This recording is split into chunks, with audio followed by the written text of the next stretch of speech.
Welcome back, everyone. Welcome back to Let's Play UnderRail. This will be part 96 of our Let's Play. In the last episode, we started doing a little bit of work for the, I forget his name. It is Principal Investigator Rista. And we went and dealt with one of their ancient horror monstrosity things downstairs, which was a red side beetle, which looked really cool, but was not very fun at all. So, I am back from Institute of Tchort. Okay, I might do this one first. So I'm back from Supernova, Gold Coast. It was tremendous. I have never regretted, not once, having volunteered at a Supernova. It is always amazing fun. I always push, if you're into just pulp culture, gaming, any of that stuff. Sorry about that. Phone was still on loud. Pulp culture, comic books, TV shows, film, any of that stuff. I highly recommend anyone interested in that to volunteer at any local events for that, type of thing, because they always end up being incredibly fun. You meet like-minded people. I've always found that cosplay is tremendous at those events. Like, you really can't lose. It is just awesome. So anyway, my weekend was super exciting. I had lots of fun. I was on a different team than I normally am, and I'll definitely be going back to that team because it was incredibly fun. Do I talk into the intercom? Get out. Need to leave the Institute building. Reason for your egress, brother.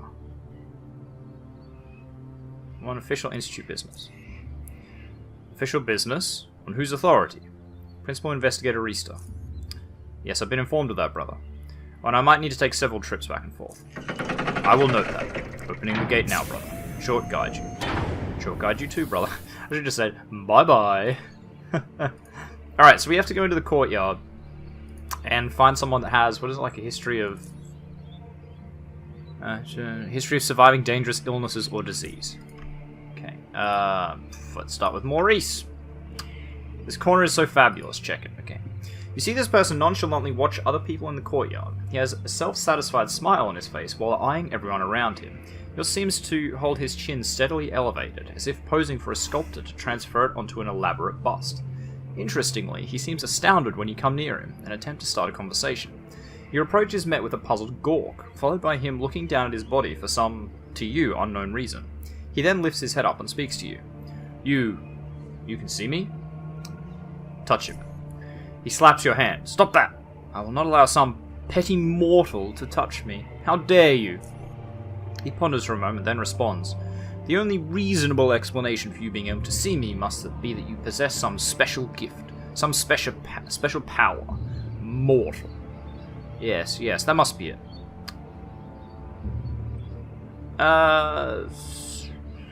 Yeah, I mean, you've lost your marbles a long time ago, man.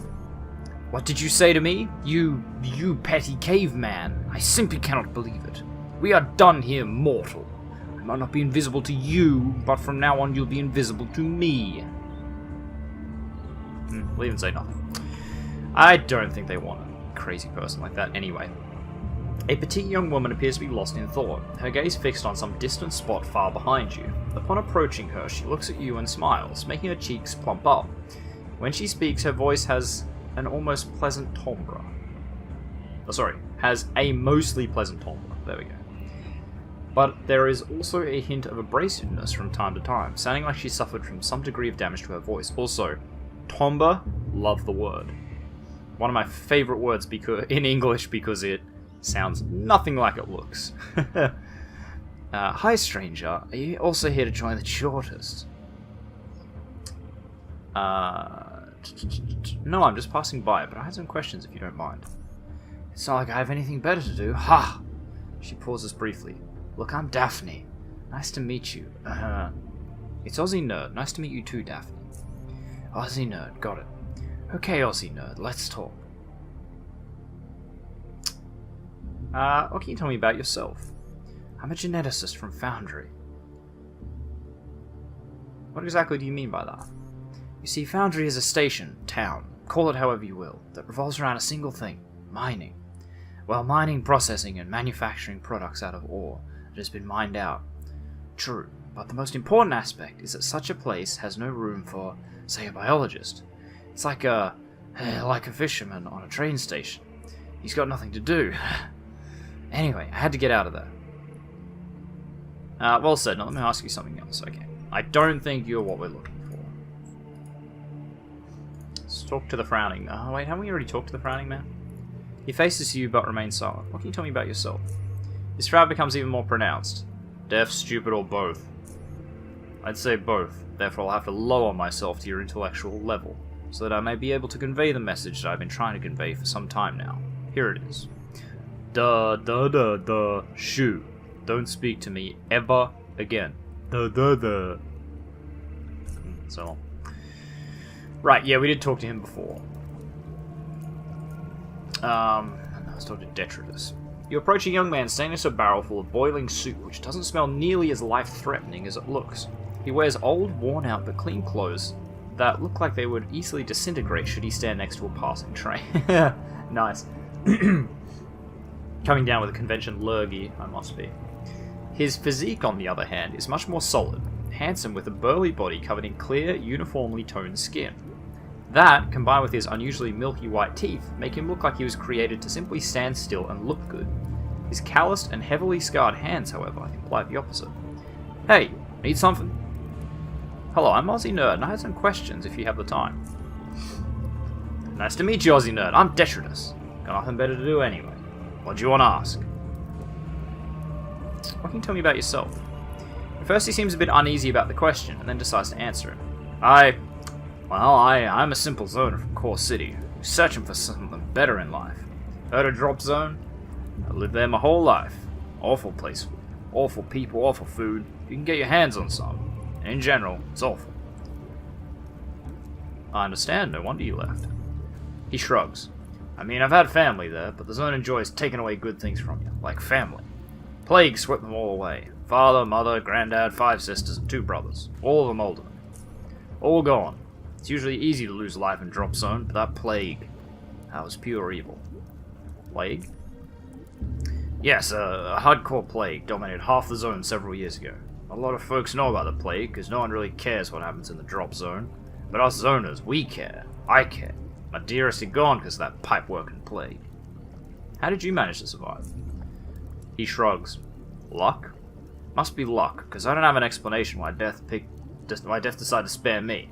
I mean, I've never been ill in my whole life. Ever. No colds, let alone something more serious. That's interesting. Maybe you're immune to the plague somehow. Have you ever been to a doctor? He bursts out laughing. Doctor! No, I'm a zoner, remember? Bah, you don't understand it. You come from a different world. It's all just luck. Everything in life's about having luck. That's what I learned. You can be good at something, sure, but if you're unlucky, then that's that. Nothing helps. Well, I can't read today. I'm smashed over the weekend. Not drinking smashed, just absolutely wrecked. You get really tired working those because they're long days, having to talk to people all day. Look at my hands. I've been working like a slave my whole life, and everything I've earned can easily be chucked down pipeworks. It's miserable. It's lucky enough to survive the plague, but unlucky with everything else. He shrugs, drifting off for a moment. After taking a deep breath, he continues. Anyway, enough of that. Got any more questions? Someone at Institute of Tchort is interested in the fact that you survived that drop zone plague. You seem surprised by your statement. Interested? Why? Because you're special. You survived the plague despite the fact that it killed everyone from your family. It could be something genetic, for all we know. I don't think I'm that special, I don't. His voice starts wavering nervously.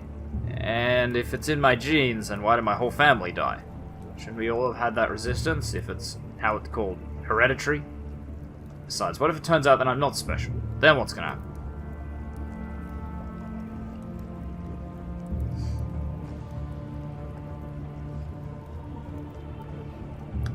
Yeah, okay, we'll do that. That I don't know. Maybe you were the first with the immunity. You were the youngest of all your siblings, right? Now is not the time to have second thoughts. You want to get into the Institute of Tchort or not? He calms down. Pipe works. Yes.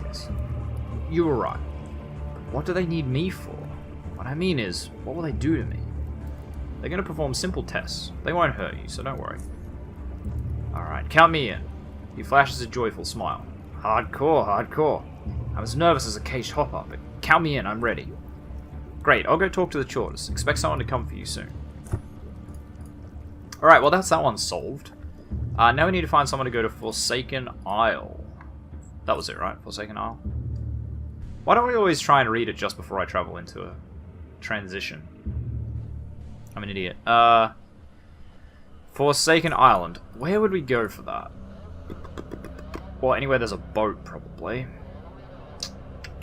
Well, we gotta go to Core City anyway, because this train only goes to Core City. Well, the only place I care that it goes is Core City. Sorry, my mistake. I guess we could go to the docks in Core City. Let's see if we can find someone there. Maybe the guy from Southgate Station will do it, or the one from Junkyard. He was pretty keen to take me to the Blessed Isle, or whatever it was. Not the Blessed Isle, that's from Game of Thrones. I don't remember where. I need to get to Forsaken Isle. He looks at you with disbelief. You're joking, right? No, I'm not. Oh. Well, I'm not sailing there. No sane person is. It's just far too dangerous. To tell you the truth, even if you offered me a lot, and I mean a whole bucket of shinies, I still wouldn't sail there. I can take you somewhere else, though, if you wanna. I gotta go. Okay, so you won't take me there. So take me to... We'll start with Junkyard. He was pretty keen to take me to the other place. Silent Isle. That's what it was. Silent Isle. Not the Blessed Isle. My bad.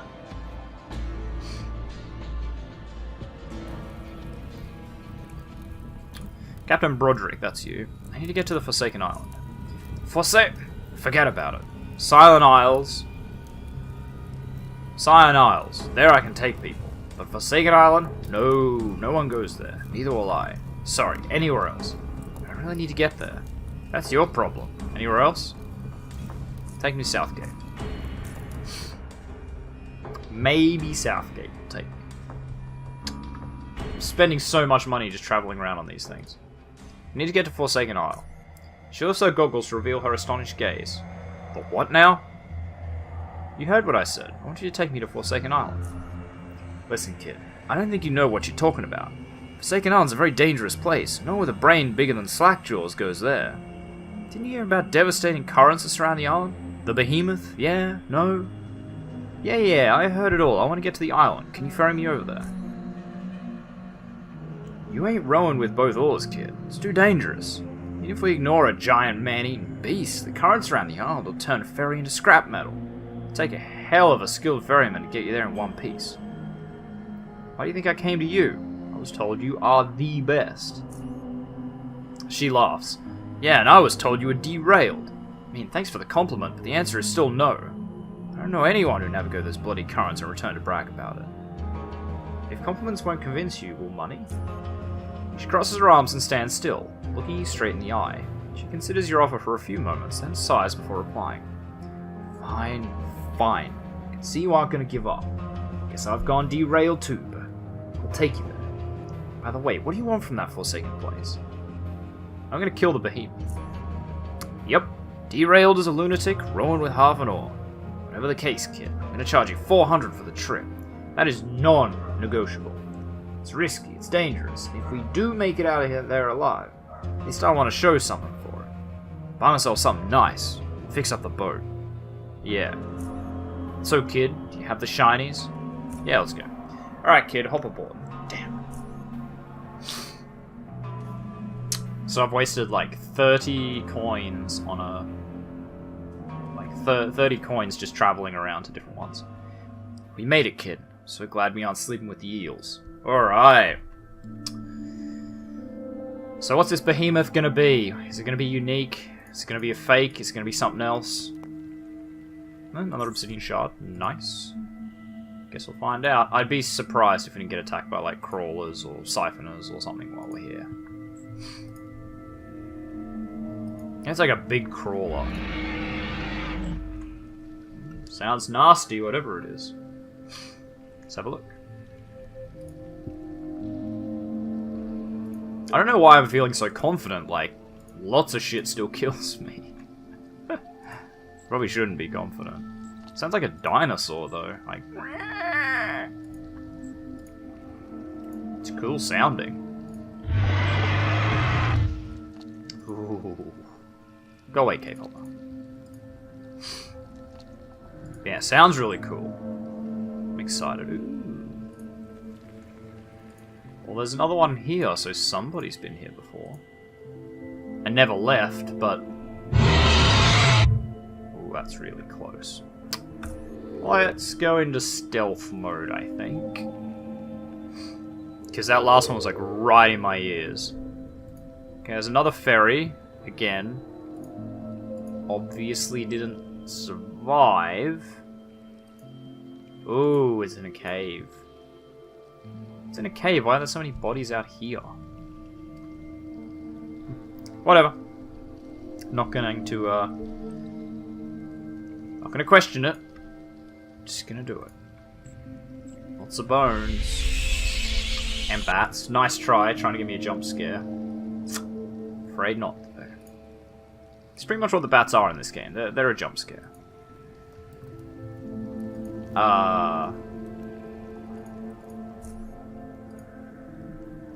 There's no way... Oh. Sneaky. Even though it isn't immediately obvious, there is a small gap between the piled up rocks and the cave wall. On closer inspection, it seems like the gap is just wide enough for you to go through. Oh, I'm just going to squeeze through it. You manage to reach the other side. One of the two women speaks with a frigid, unwelcoming voice. Identify yourself, visitor. Who are you? What's your purpose here? I'm the Aussie Nerd, and I mean you no harm. The two women exchange looks, but not words. A short glance is all it takes for them to know what the other one is thinking, it seems. Aussie Nerd, I am Adira. This is my sister, Beatrice. Your purpose here, Aussie Nerd. I don't know what these two are up to, so let's just play it cool and we'll say, a strong current pulled the ferry I was on and I ended up stranded here. I originally intended to go to Core City, but I guess I'll be spending some time on this cursed place. Two women exchanged looks yet again. This time their wordless communication took a bit longer than previously. Still, you eventually get your response. The Forsaken Island itself is very dangerous, and so are the waters around it. You are lucky to still be breathing, visitor. How did you two end up here, if I may ask? Allow us to tell you a story. Alright, you may start. You managed to catch a little smile on Adira's face, vanishing as quickly as it appeared. Even if it was there for only a brief moment, you could tell that hiding behind that smile was not joy, but in fact sadness. A young girl was born and raised in a small station far from here. The girl had a twin sister whom she loved more than anything in this world. The two were inseparable. Sisters were inseparable, as most twins tend to be. As unfortunate as it is, several tragedies made the bond between the sisters even stronger than before.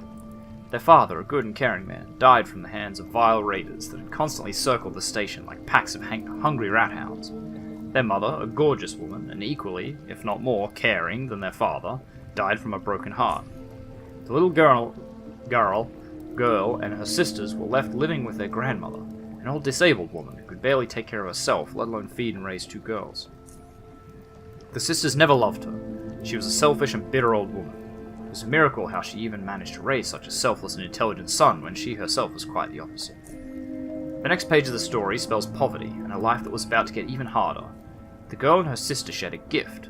They were psionics. One was gifted with the ability to control fire, one the ability to control frost. Control is a wrong word here, for they had no real control over their abilities, and there was no one in that small forgotten station that could help them embrace this ability that they possessed, and teach them how to use it properly. Accidental fires, flying ice spikes, and an occasional frozen doorknob quickly raised the whole station to its feet. The residents were filled with fear as well as prejudice. The sisters were scared too. They didn't want to hurt anyone. They tried not to. It was a true horror. There was no one to guide them, show them the right way to use their abilities. No one to help them. All they got were looks of fear and prejudice, and even hatred. Even their own grandmother proved even more useless and selfish than what the girls originally thought. Fear overcame the simple-minded. The girls were forced to leave in fear of their evil powers hurting the community. Grandmother had a pseudo-wise explanation which, at least in her own distorted mind, justified such actions. The sisters were given some money, some clothes, some food, and were told to go to Core City. There, someone could perhaps help them. Nonsense. The capital of decadence, torn apart by rioters, was luckily not the destination of the Little Sisters. They were sick of people, of the whole treacherous human race. The bastards, the inconsiderate walking piles of rat-hound excrement, threw us out, forced us out, like we weren't even human beings. If we'd been eaten by rabid animals right outside the station, they wouldn't have cared one stinking bit. They got rid of us. We were not their problem anymore, and that's all they cared about. She gives her sister a short glance. Naturally, a place, any place, untainted by humans was the best place for the Little Sisters to settle. Not only that, but it also had to be difficult for anyone to reach this place. The little girls tried to find a ferryman to take them to Forsaken Island, an island surrounded by dangerous currents that had doomed a vast number of unfortunate boats in the past. It was often avoided. As there was no one willing to take them there, they had to steal their ride. The island offered them a life of isolation and sufficient resources to survive. They grew up, and many years later they eventually mastered their cursed gifts. They sought and gained control over the abilities that were a burden up to that point. In the end, they only needed each other in life. Through joint effort, they managed to survive through everything. To this day, their bond is stronger than ever. So are their powers.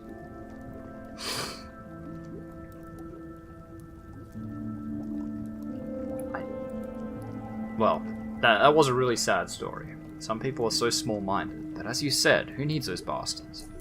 Well, what's done is done. It's all in the past now. Ugh, I still hate them to this day. You wish nothing, Beatrice. Leave it be. Yes, sister, I'll leave it be. Both of them fall silent. They seem to have drifted off, perhaps somewhere far back in the past. I heard about a creature called the Forsaken Behemoth living on this island. Do you know anything about that? She smiles. You've gotten this far, so I think you deserve the truth. The Forsaken Behemoth doesn't exist. All the things you've been told are, in fact, false. Everything you heard is a product of my sister's skilled manipulation. If one has the ability to control fire, moving air to create frightening sounds is not an issue.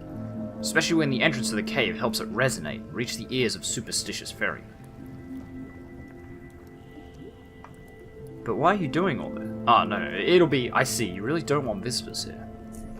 Ironically, our whole plan also attracted a fair number of crazy monster hunters. At least what we suspect they were, since they came well armed. And some of them were really rude. They still haven't left the island to this day. It's impolite to overstay your welcome, I say. She flashes a malicious smile. So basically there's nothing interesting on this island. No, unless you think hoppers and mine shrooms are interesting. Nothing interesting at all? The visitor meant other than the two of us. I'm sure of that. What do you do to pass the time here? Besides fishing, picking mushrooms and hunting hoppers, I like creating ice sculptures. I enjoy creating dancing flames of various shapes and sizes. We come up with interesting tales, or just meditate, or practice our skills. Life here is not as boring as one might think, trust us. Well, that was a bust. I'll have to be leaving now, goodbye. Where do you think you're going?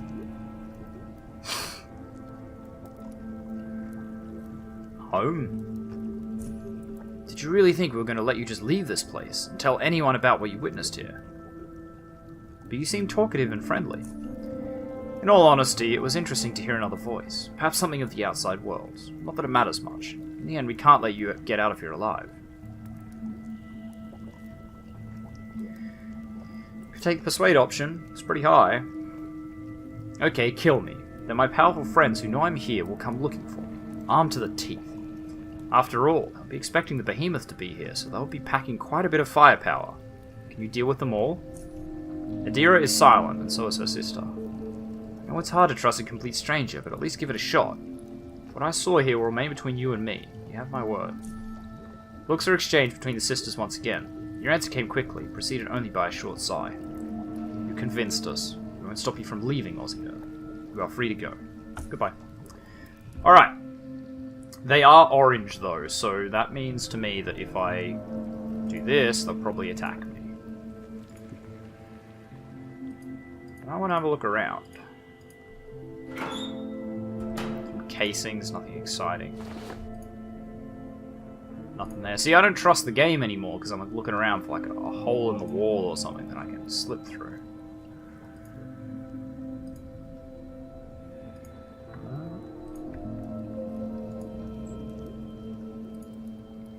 Never mind.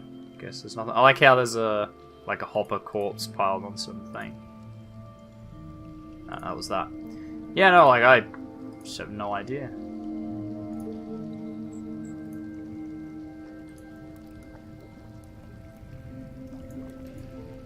I guess there's nothing interesting here. Maybe there's something in the footlockers, but I'm guessing my job is done. Like, I came here looking for the behemoth, and behemoth doesn't exist. So, fair enough. Well, I completed half my objectives. I found someone that's diseased, or is immune to disease. So I guess I wasn't a complete failure. I wonder if I can just immediately, like, turn around and tell, what's her name? The ferrywoman, what the truth of the matter is. I won't, though. I'll keep my word. If they want, you know, they clearly hate people. So if they want to, you know, stay here in silence, then they can do that in isolation. Did you hear that sound, kid? It's a behemoth. I'm done here. Let's get back. Finally. I hope you didn't leave anything important behind, because we're not coming back here, kid. I got everything. We can head back. You don't have to tell me twice. Hop on. Alright. Back to Southgate Station. So, will she never travel there again? So if I talk to you and say... Oh, no, there we go. I can't believe we made it, kid. Guess you had more luck than brains, eh? But please, while I do appreciate the Charons, please don't ask me to do anything like this ever again. Once in a lifetime's enough. Alright, so yeah, we can't actually go back there at all.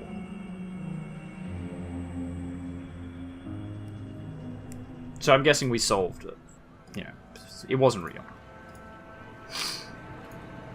It's just two people that hate people in general that want to be left alone.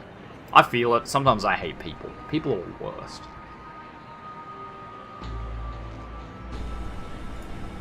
But doesn't mean I would become a hermit and live up in the mountains or on an island somewhere.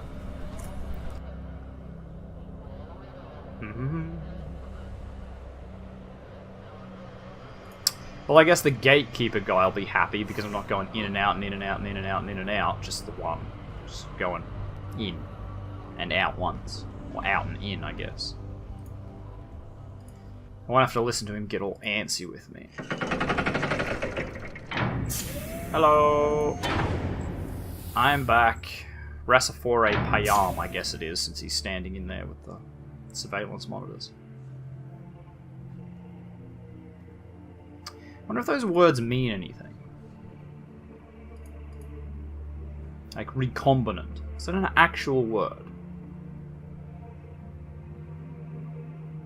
Like, does it have an actual meaning outside of this game? That's more what I want.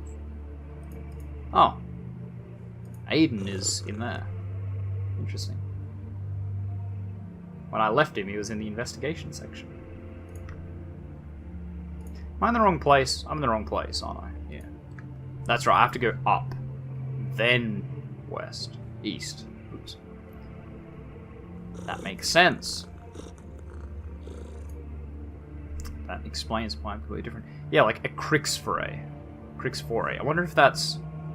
Doesn't sound like it would be an actual word. I don't know, Rassafore kind of speaks to me.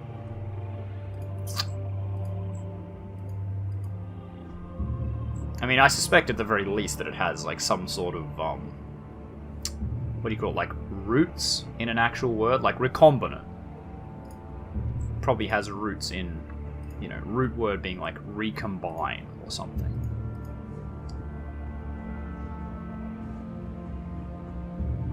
But I wonder if they are actual words. I might look it up after this. See if Rassafore is actually a word. Pyrophore. I wonder if foray is a thing. I don't even know if it's pronounced that way, whether it's just 4, Rasifor, Pyrophore. But I love words that end in, like, an E, R-E sound, like, letters, and have an A sound instead of just bruh. Okay. I talked to a man called Detritus who had survived a plague that hit Core City's drop zone several years ago. He said he's willing to become a subject. Detritus, eh? Tell me more of this man, bro. Well, he is a zoner whom I found right in front of the Institute. His whole family died from the plague, yet he survived. He also told me he was rarely, if ever, ill in his life. I don't know what voice I gave Principal Investigator Restart. It's been a long weekend, alright? Never ill. You said his whole family died? Fair enough, I think we're onto something here. Makes a brief pause. By the Tchort, I think he is who we're looking for. If what you say is true, we might not even need other subjects at all. Couldn't be better. I don't think anyone will bug me for a while regarding that project. Apex! I just needed to contact someone to bring him in. Job is done. He laughs. It's an honor to serve Institute of Tchort, Principal Investigator. Indubitably. You've earned yourself some good coin for this. You didn't even have to walk too far. Here are 200 charons. Gives you 200 Stygian coins. And that is all regarding the matter. Thank you very much. I have been to Forsaken Island. Really now? What did you find there?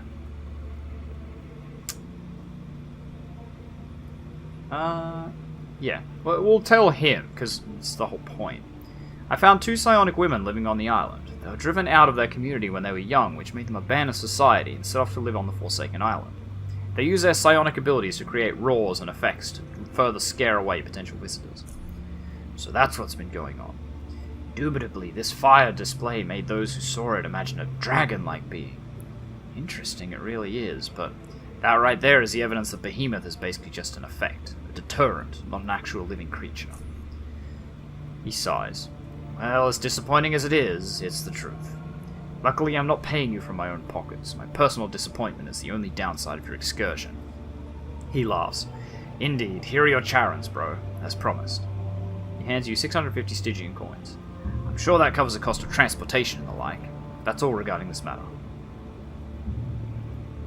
Tchort guide you, brother. He nods. So...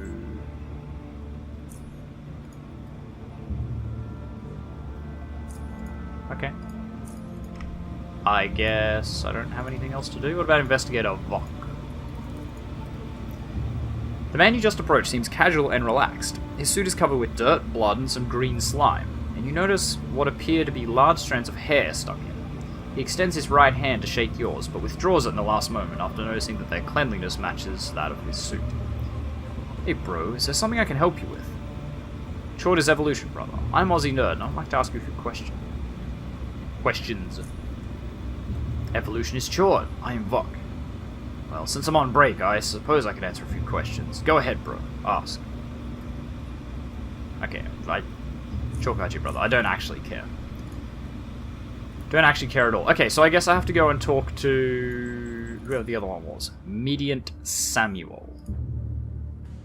So I guess I have to, like, what, complete both sides. Then at the end I have to go back and pick another one to pick my department or whatever. I don't know, but looking at my clock, we are over time, so we are going to end this episode just here. And it seems a pretty good place to finish anyway. We completed all the investigative missions. So, thank you very much, everyone, for watching. If you like this video, make sure you hit that like button. If you want to see more content from me, the TheOzzieNerd, make sure you subscribe to my channel. If you think you know any friends might enjoy my content, make sure you share a video to with them. I really appreciate it. And finally, if you want to leave any hints, tips, tricks, feedback of videos, or you just want to say hi, leave a comment in the comment section down below so that I can see it. And I'll see all of you guys in the next episode. Goodbye.